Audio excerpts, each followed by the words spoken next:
Did you have any moments where you looked at Bob Rock and you're like, man, this is the guy that produced the Black Album from Metallica that sold 32 million albums and is one of the greatest albums of all time and opened the doors for how big metal music got since 1991 going mainstream?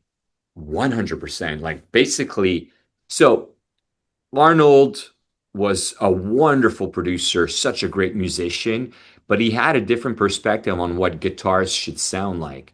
And I had a vision. Like I was really, really, really into the cult sounds, and I was really into some of the Motley Crue sounds that Bob had gotten, and Metallica, obviously.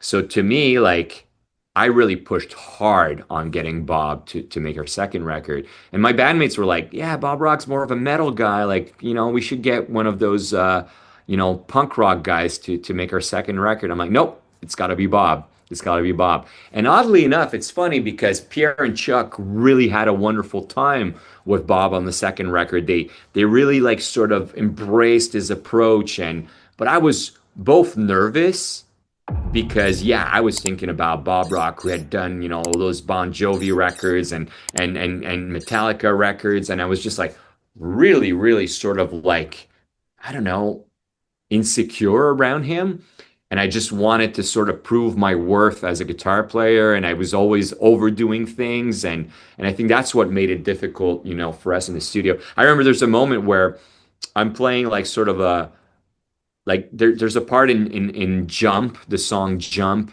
There's sort of an interlude where I play like sort of a riffy guitar part in the bridge, and I'm like, oh, I could do this again a lot better. Bob's like, oh yeah, okay. So I start. He records. He's like, stop, do it again. Stop, do it again. Stop, do it again. Stop, do it again. And like for like I don't know 2 minutes, and then he's like, you want to listen back to the first take? Listen back to the first take, and I'm like, okay. I know what you're doing right now. Yeah, it was about, the rawness, the energy, and he wanted to sort of like teach me that, there is something special about going for it, balls out, and not overthinking things. Because this band is definitely an overthinking band, that's for sure.